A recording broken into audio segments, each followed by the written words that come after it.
Caro aluno, meu nome é professor Fernando Amaral e em nossa competência Interpretar as Demonstrações Financeiras, você irá aprender a como analisar o investimento em uma empresa, considerando ela tanto como ativo real ou então como ativo financeiro, realizando o investimento na aquisição da empresa ou então como participação acionária. Nesse ponto, você perceberá a importância de conseguir interpretar a capacidade da empresa de gerar fluxo de caixa, que é a remuneração do investidor. Mas que informações são necessárias para que a gente possa fazer a nossa análise? Que relatórios são esses que darão essas informações? Vamos aprender. Mas antes, é importante a gente entender a diferença entre resultado econômico e resultado financeiro. Vamos em frente, tempo é dinheiro. Resultado econômico versus resultado financeiro. Contabilidade, regime de competência, regime de caixa. Contabilidade é o setor responsável pelos registros das informações que controla o patrimônio de uma entidade, de uma empresa. Entenda por controle de patrimônio todas as observações e alterações nos bens, direitos, obrigações e capital da entidade ou empresa. O regime de caixa registra as informações da empresa pelo efetivo momento financeiro, ou seja, quando realmente ocorreram as entradas ou as saídas de dinheiro no caixa da empresa ou na conta corrente. O resultado financeiro, caro aluno, refere-se à observação do montante de recursos disponíveis na empresa. Ou seja, ele é comumente reconhecido como os recursos disponíveis na conta contábil caixa, que é a conta corrente da empresa no banco. A empresa através do relatório balanço patrimonial. Ativos, passivos, patrimônio líquido, método das partidas dobradas. Caro aluno, o balanço patrimonial é o relatório que serve a investidores e governo para demonstrar a situação patrimonial da empresa.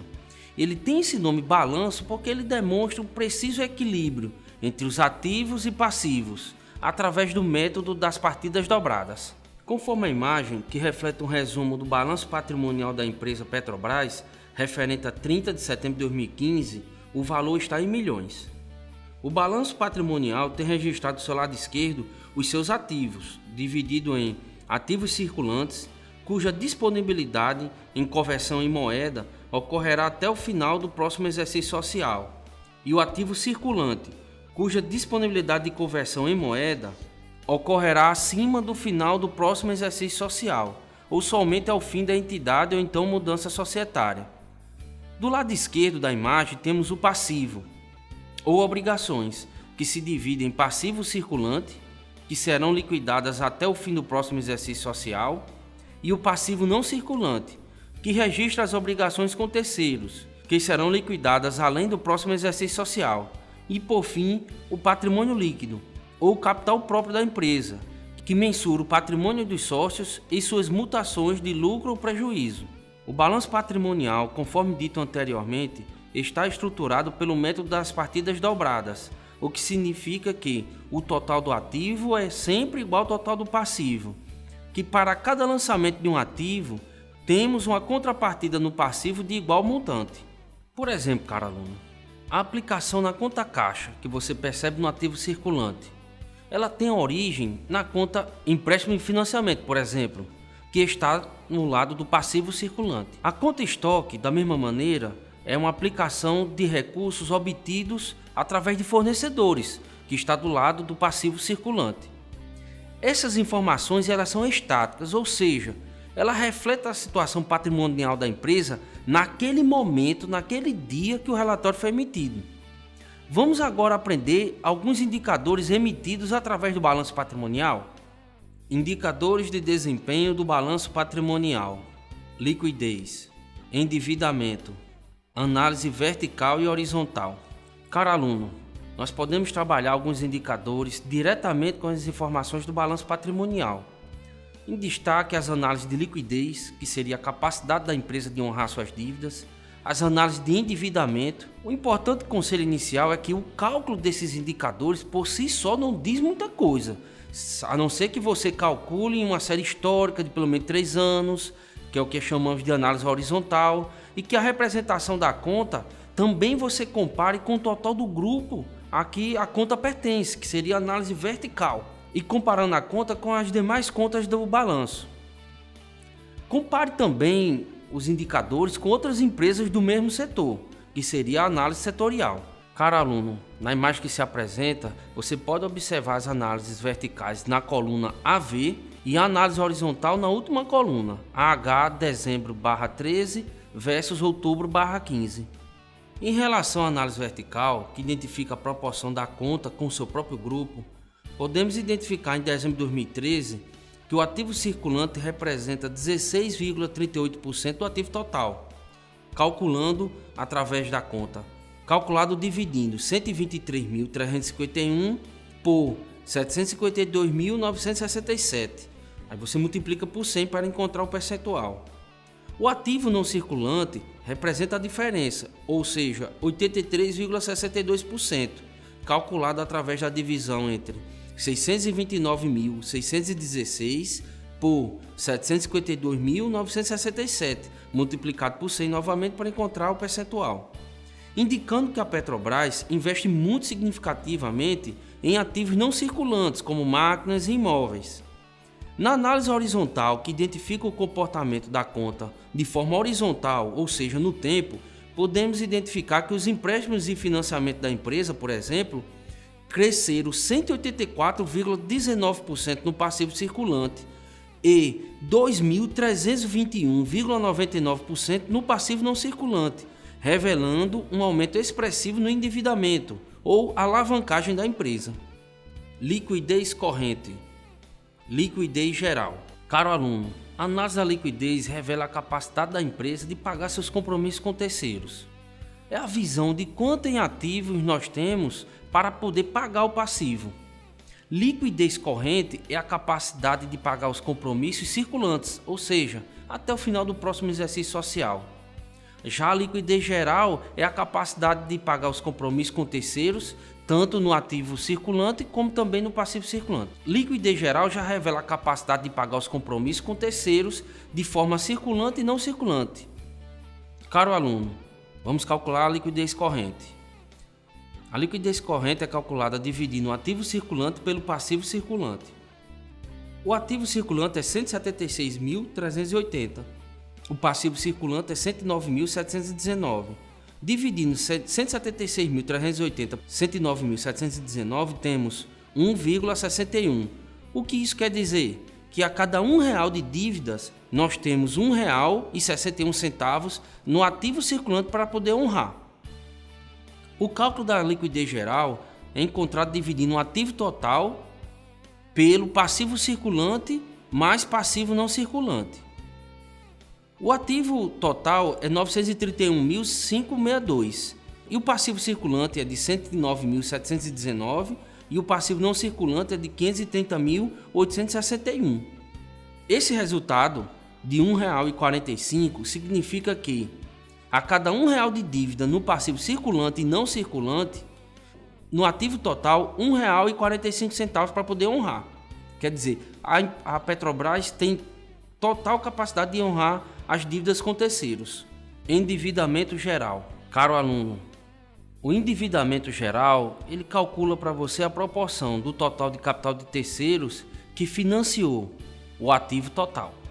O endividamento geral é calculado através da forma, abre parênteses, passivo circulante mais passivo não circulante, dividido pelo ativo total. Substituindo os valores, nós temos 109.719 mais 530.861. Essa soma dividido por 931.562 dará o resultado de 0,69. Ou seja, a cada R$1 que nós temos no ativo, 0,69 centavos vieram de dinheiro de terceiros. Demonstração do resultado do exercício. O resultado das atividades da empresa em termos econômicos de lucro ou prejuízo. Caro aluno, analisando o relatório demonstração do resultado do exercício, a gente pode observar que as contas estão estruturadas com uma hierarquia de códigos, que vão de códigos-mãe, agrupando-se em subcódigos, e esses ainda podem gerar códigos individuais. Por exemplo, o código 3.04, despesas e receitas operacionais, é superior e abrange os códigos 3.0401 a 3.0406, sendo que alguns deles ainda se subdividem.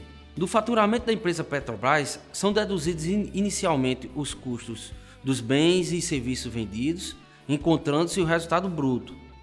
Note que a análise horizontal esse número apresentou uma melhora significativa de 23,81% nos 3 primeiros trimestres de 2013, subindo para 30,32%, comparando no mesmo período de 2014.